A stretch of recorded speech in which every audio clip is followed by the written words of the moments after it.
name's Ren Leno. I'm the tribal chairman at Grand Ron. And first of all, I'd just like to thank everybody for coming out. It's kind of odd for me to be standing here welcoming people here, because usually we're at Grand Ron and we're welcoming them to our reservation and our lands out there. But first, I always like to introduce our tribal council, our leadership. We have 9 of them. They're not all here today, but I would like to introduce the ones that are here. Jack Giffen, Nick Gleason, John George, he's always gives our implications, Brenda Tanomi, and Denise Harvey. So these are our leaders here. We have a couple, like I said, we have a couple more out on personal issues, on vacations and stuff. Well, I guess I'd just say it's a great day, great turnout. I can see that. For you people who lived here and drove by this, you know, the day that we'll actually start to tear down this. But for us, it's the coming to the first day of the vision of what we will see built here. And I know a lot of people may want to ask, why are we here? Why is Grand Ron here? Well, we just didn't come here, we're actually returning here.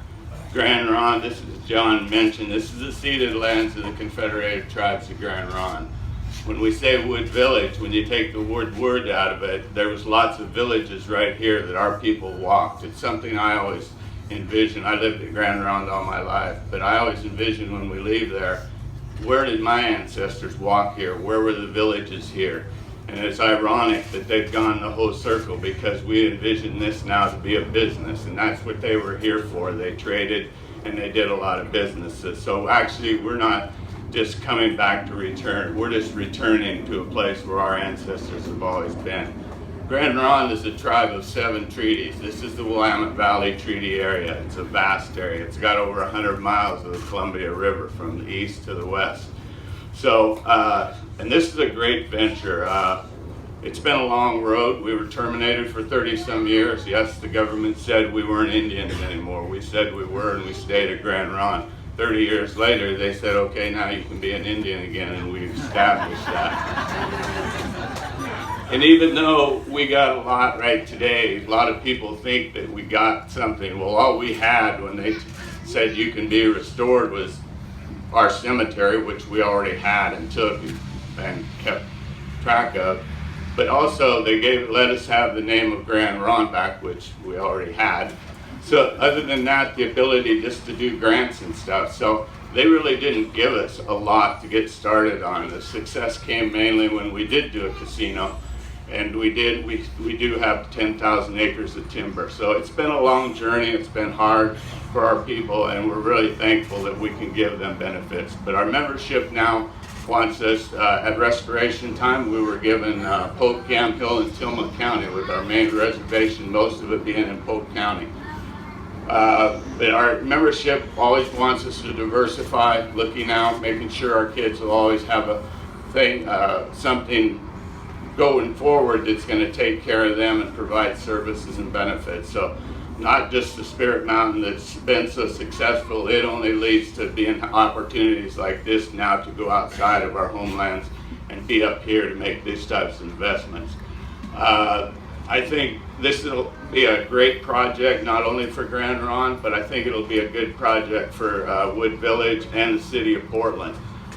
We do have another building over on the other side of Portland, so it's not new to us totally, but the business aspect here, what we will build, what we will do, with the success of it. You're at the gateway of the gorge. We think that's a great opportunity. I think entertainment is something we do really well. We hope we tie something here that we can benefit Spirit Mountain with. You know, you come here, you shop, you get points or something, and you can go to Spirit Mountain or trade, or you go to Spirit Mountain and you can come here and get benefits up here. So that's kind of the idea of what we want to do. We're not going to kill our own casino. So like I said, it's been a long time. We looked at this property a long time, and then we finally decided to move forward with it. So I think there will be many questions asked. I think we've had a preliminary look at the first phase of what we might build here. So I think Wood Village had a meeting last week. I was in New York City. I survived it. So I don't go outside of Grand Ron a whole lot. That was something. I hope at the end of this that we will look back on this day as everybody having a vision of what they thought, and I hope that that vision will be a success for everybody that's involved with this. So once again, I'd just like to thank everybody for coming, and with that, I'd like to introduce the Mayor Smith.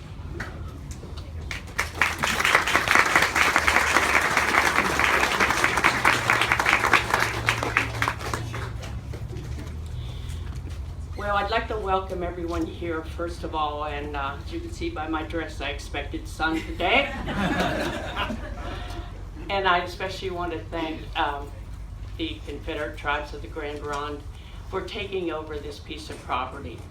And I know that this is just going to be something that's going to benefit both city and tribe.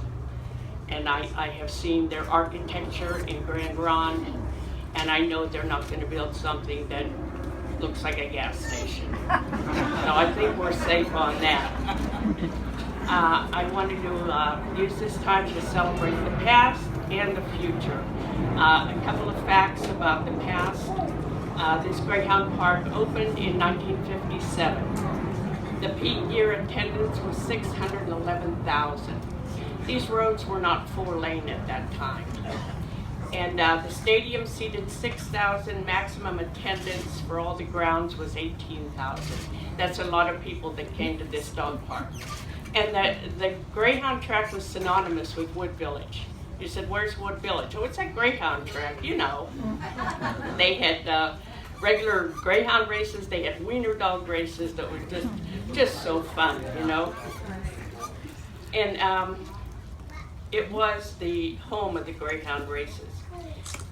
This is the largest, Multnomah Greyhound Park was the largest non-utility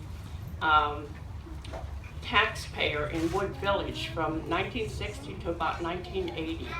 They gave the city a lot of money. Tax contributions from this state have helped operate Wood Village since 1959. And even this building being abandoned provided $100,000 annually to all regional governments. So that's a lot of money from an empty building even. And so the quality of this development on this site will really define Wood Village. We're going to have a great partnership with the Grand Ronde. I know that we'll benefit each other. And I just want to say a big welcome to you, Chair Lino, and the rest of the tribes for coming here and making something that's going to be exciting and good for both of us. I appreciate that, and thank you very much.